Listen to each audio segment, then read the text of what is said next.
My dear DSC aspirants, నేను మీ రాజీ. ఈరోజు మనం 4వ తారీఖు కదా అక్టోబర్. ఈరోజు రాసిన మార్నింగ్ షిఫ్ట్ వాళ్ళని అడిగితే కొన్ని చెప్పారు క్వశ్చన్స్. అవి నేను వాటికి ఆన్సర్స్ సేకరించి పెట్టడానికి టైం పడుతుంది. అయితే నేను మ్యాక్సిమం కరెక్ట్ ఇవ్వడానికే ట్రై చేస్తాను. అక్కడక్కడ ఫ్లోలో ఏమైనా మిస్టేక్ వస్తే సారీ, నిన్నటి మిస్టేక్స్ రాకుండా చూసుకుంటాను. ఈరోజు కూడా పేపర్ 2A తెలుగు లాంగ్వేజ్ వాళ్ళకి ఎగ్జామ్ జరిగింది. ఎస్జిటి కాదు, అసిస్టెంట్. పేపర్ 2A వాళ్ళకి మార్నింగ్ జరిగింది. ఓకే, మార్నింగ్ జరిగిన తెలుగు అలాగే సైకాలజీ, ఇంగ్లీష్, ఈ 3 సబ్జెక్ట్సే వాళ్ళకు ఉంటాయి. దాంట్లో ఉన్న వాటిని ఎగ్జామ్ ఆన్సర్స్తో పాటు చెప్తాను, చూడండి, వివరిస్తాను ఆన్సర్స్తో పాటు. ఓకే, ఒకసారి చూడండి.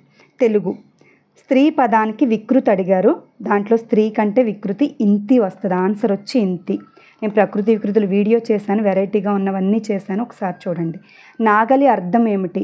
హలం వస్తుంది. మరి అక్కడ పెట్టిన దాన్ని బట్టి, ఇచ్చిన దాన్ని బట్టి మనం పెడతాము. వాళ్ళు గుర్తున్నవి వాళ్ళు చెప్పారు, నేను సేకరించినవి నేను రాశాను. చంపకమాల పద్యంలో జగణాలు ఎన్ని? జగణాలంటే చూడండి, ఇక్కడ ఆన్సర్ ఎలా ఇచ్చారంటే చంపకమాల పద్యంలో ఏ గణాలు ఉంటాయి, ఇవి ఏ ఉంటాయంటే చెప్పేస్తాం. నజబజ జజరా అని. జగణాలు ఎన్ని ఉంటాయంటే మళ్ళీ మనం డైలమాలో పడిపోతాం. ఏంటి చూడండి, నజబజ జజరాలో జాల్ చూడండి, 1 2 3 4. ఒక పాదంలో 4 ఉన్నాయి, కానీ పద్యానికి 4 పాదాలు ఉంటాయి కాబట్టి 4 4s are 16 జగణాలు ఉంటాయి. 16 ఆన్సర్ అవుతుంది. నెక్స్ట్ శిరము అర్థం ఏంటంటే తల. డెందము పర్యాయ పదాలు అడిగాడట. డెందము అంటే యద, హృదయం వస్తుంది, గుండె అన్నమాట. కాలికి చుట్టుకున్న పాము కరవక మానదు. ఇది వచ్చి సామెత ఇది. ఒకవేళ ఎవరైనా జాతీయం అలాగే ఎవరైనా చూస్తే, జాతీయం అయ్యే ఛాన్స్ లేదు, చూస్తే కనుక నాకు కామెంట్లో పెట్టండి. ఇలా పెట్టడం వల్ల మీకు మిగతా వాళ్ళకి కూడా ఆన్సర్ తెలుస్తుంది. రాసిన వాళ్ళకి వాళ్ళు చూసుకోవడానికి వీలవుతుంది. కనీసం ఇది గుర్తొచ్చి ఎగ్జామ్లో ఇది ఉంది అని వాళ్ళు సెర్చ్ చేసుకుని మళ్ళీ వాళ్ళు క్లారిటీ ఇచ్చుకోవడానికి, వాళ్ళకి ఎన్ని వచ్చే మార్క్స్ చూసుకోవడానికి బాగుంటుంది. కనీసం క్వశ్చన్స్ చూసుకున్న ఆన్సర్స్ వాళ్ళు వెతుక్కుంటారన్న ఉద్దేశం. రాసే వాళ్ళకి కూడా దేని నుంచి ఏ టాపిక్స్ నుంచి క్వశ్చన్స్ వస్తున్నాయో వాళ్ళు చూసుకుంటారన్న ఉద్దేశంతో మాత్రమే నేను ప్రిపేర్ అయినా సరే టైం వేస్ట్ చేసుకుని నేను మరీ సేకరించి పెడుతున్నాను. ఓకే, ఎంకరేజ్ చేయండి. నెక్స్ట్ సమాపక అసమాపక క్రియల గురించి ఇచ్చాడట. నేను ఆల్రెడీ వీడియో చేశాను క్లారిటీగా, తక్కువలో క్విక్ రివిజన్ లాగా సమాపక అసమాపక క్రియలు క్లారిటీగా చేశాను. ఒక్కసారి చూడండి. దాని గురించి ఒకటి ఇచ్చాడట. నెక్స్ట్ ప్రత్యక్ష పరోక్ష వాక్యాలు అంటే డైరెక్ట్ ఇండైరెక్ట్ స్పీచ్లో టైప్లో ఉంటాయి. ప్రత్యక్ష అంటే కొటేషన్స్ ఉంటాయి, పరోక్ష అంటే కొటేషన్స్ ఉండవు, అని వస్తుంది. ఓకే, అది చూసుకోండి ఒకసారి. రుధిర జ్యోతి కవితా సంపుటి రచయిత. ఇది నాకు తెలియలేదు, ఎవరైనా తెలిస్తే కామెంట్లో పెట్టండి, అప్పుడు వేరే వాళ్ళు ఆన్సర్ చెక్ చేసుకుంటారు. ప్రథమ పురుష, ఉత్తమ పురుష, ఇదైతే ఇచ్చేస్తున్నాడు. ఆల్రెడీ నిన్న ప్రథమ పురుష అడిగాడు, ఇప్పుడు ఉత్తమ పురుష అడిగాడు.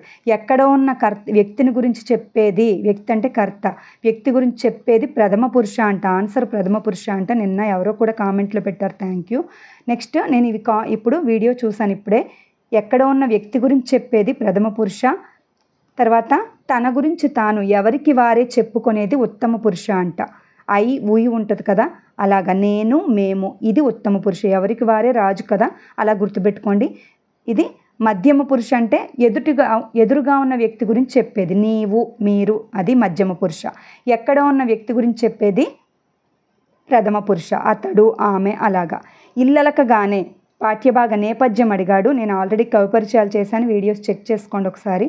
ఇల్లలకగానే పాఠ్యభాగం స్త్రీల యొక్క స్త్రీ చైతన్యం, అలాగే స్వీయ చైతన్యం, అలాగే ఆత్మగౌరవాన్ని కోల్పోవడం గురించి. ఇక్కడ ఇల్లలుకుతో అన్నీ మర్చిపోద్ది కదా స్త్రీ, దాని గురించి ఉంది. క్లియర్గా నేను ఎక్స్ప్లెయిన్ చేశాను, లెసన్ చూసుకోండి, వీడియోస్లో ఉంది ప్లేలిస్ట్లో. తర్వాత నన్నయ్య సమకాలికులు అడిగారు. సమకాలికులు వచ్చి అంటే నన్నయ్య 11వ శతాబ్దం. ఆ 11వ శతాబ్దంలో ఎవరైతే కవులు ఉన్నారో వాళ్ళు వస్తారు. నారాయణ భట్టు, పావులూరి మల్లన, మల్లియ రేచన వస్తారు. వీళ్ళలో ఎవరున్నారో అక్కడ పెట్టాల్సి ఉంటుంది ఆన్సరు. నెక్స్ట్ ప్రక్రియలు ఒకటి అడిగాడంటే, ప్రతి లెసన్కి ఒక ప్రక్రియ ఉంటుంది, కథానిక ఇలా ఉంటాయి కదా, ఈ ప్రక్రియలు ఒకసారి చూసుకోండి. చేసి అని ఇచ్చాడంట, అంటే భూతకాల అసమాపక క్రియ. ఇది కూడా క్రియలు అంటే క్రియలు అని ఒకరు చెప్పారు, క్లారిటీగా ఒకరు చెప్పారు. చేసి అంటే భూతకాల అసమాపక క్రియ. దీన్ని క్వార్థకం అని కూడా అంటాం. దీని గురించి కూడా నేను ఒక వీడియో చేశాను. క్రియలు ఒక వీడియో చేశాను, వాక్యాలు ఒక వీడియో చేశాను. క్లారిటీగా చూడండి, తక్కువ టైంలో మీకు ఎక్కువ ఇన్ఫర్మేషన్ వస్తుంది. అక్కడ చూడండి, ఇది గ్యారంటీ ఇస్తాడు. క్వార్థకం అంటే భూతకాల అసమాపక క్రియ అంటే జరిగిపోయిన పని భూతకాలంలో ఎప్పుడో జరిగిపోయింది ముందు. ఓకే, జరుగుతూ ఉన్నదాన్ని మనం అప్యర్థకం అంటాం. ఓకే, ఇలాగ అప్యర్థకం, క్వార్థకం, ఛేదర్థకం ఇలా ఉంటాయి, ఒక్కసారి చూసుకోండి. ఓకే, వర్తమాన అసమాపక క్రియ ఇలా ఒకసారి చూసుకోండి. సందులు గ్యారంటీ, ఇది సందులు 1 కానీ 2 కానీ గ్యారంటీ. అలంకారాల నుంచి ఒకటి ఇచ్చారట, ఇది తెలుగు మనకి. ఓకే, భూతకాల అసమాపక క్రియ ఇవన్నీ గ్యారంటీ, ఇవన్నీ చూసుకోండి. తెలుగు లాంగ్వేజ్ వాళ్ళకి ఎగ్జామ్ అయింది. ఇప్పుడు సైకాలజీలో హిప్పోక్రటిస్ ప్రకారం క్రింది వారిలో లేనివారు ఎవరు అని అడిగాడట. ఉన్నవారు తెలిస్తే లేనివారు తెలుస్తుంది. అందుకే నేను మీకు మొన్నే పెట్టాను. నేను ఇది వీడియో చేస్తూ టాపిక్ చెప్పి ప్రాక్టీస్ బిట్స్ చెప్పాను, గుర్తుందా? పట్టికలు చూపించాను మీకు. హిప్పోక్రటిస్లో ఔత్సాహికుడు, విషణ్ణువు, పైచ్య ప్రవృత్తి, శ్లేష్మ ప్రవృత్తి కలవారు 4 ఉంటారని, వీళ్ళ శ్రావకం ఏంటి, చిత్తవృత్తి లక్షణాలు ఏంటని చెప్పాను. ఓకే, ఒకసారి చూసుకోండి. దీంట్లో ఈ 4 ఉంటారు. అక్కడ 3 ఆన్సర్లు ఇచ్చి 4వది వీళ్ళలో ఎవరో ఒకరిని ఇస్తాడు, ఇచ్చి వాళ్ళని ఎలిమినేట్ చేయమన్నాడు అనమాట. ఇందులో హిప్పోక్రటిస్ వర్గీకరణలో లేని వారిని అడిగాడు అనమాట. ఉన్నవారు తెలిస్తే లేని వాళ్ళు అర్థమవుద్ది. ఇది అకాడమిక్ బుక్కే. ఓకే, నెక్స్ట్ వన్ వచ్చి కోల్బర్గ్ నైతిక వికాసం అడిగాడట. ఎరిక్సన్ దశలైనా కోల్బర్గ్ అయినా మొత్తానికి దశలు వికాసాలు ఒకటి అడుగుతాడు. ఓకే, కోల్బర్గ్ నైతిక వికాసం అడిగాడు. నెక్స్ట్ పురోగమన అవరోధం, ఇది పురోగమన అవరోధం, తిరోగమన అవరోధం అని 2 ఉంటాయి, గ్యారంటీ బిట్. ఓకే, నెక్స్ట్ అభ్యసన బదలాయింపులు అలాగే ఉంటాయి, అవి కూడా ఇంపార్టెంట్. అంటే చూడండి, పురోగమనంలో వచ్చే అవరోధం అని గుర్తుపెట్టుకోండి. అంటే ముందు ఒకటి నేర్చుకుని తర్వాత ఇంకోటి నేర్చుకునేటప్పుడు ముందుది గుర్తుకొచ్చేస్తూ ఉంటుంది. దాన్ని మనం పురోగమనంలో అవరోధం అంటాం. అంటే హిందీ ఫస్ట్ నేర్చుకుంటాడు, ఓకే, తర్వాత కన్నడం కానీ ఏదైనా నేర్చుకునేటప్పుడు ఆ హిందీ పదాలు అడ్డొచ్చేస్తున్నాయి అనుకోండి, అంటే పురోగమనంలోకి వెళ్ళడానికి వచ్చే ఆటంకం అనుకోండి. పురోగతికి ముందుకు వెళ్ళాలంటే వాడికి ఆటంకం వస్తుంది వెనకది, అది పురోగమన అవరోధం. వికాస దశల గురించి అడిగాడు, పెరుగుదల వికాసంలోది గ్యారంటీ బిట్స్. అభ్యసనం ఒకటి, పెరుగుదల వికాసం ఒకటి గ్యారంటీ చూసుకోండి. ఓకే, అంటే తక్కువే చెప్పారు నాకు ఇది ఇన్ఫర్మేషన్. సైకాలజీ వాళ్ళకి గుర్తున్నవే చెప్తున్నారు. ఓకే, ఇది మీకు ఎంతో కొంత యూజ్ అవుతుందని నేను వీడియో చేస్తున్నాను. ఇంగ్లీష్ ఏంటంటే ఐ నీడ్ టు గో అని ఇచ్చి చేంజ్ ఇంటూ ఇండైరెక్ట్ స్పీచ్ అని ఇచ్చాడట.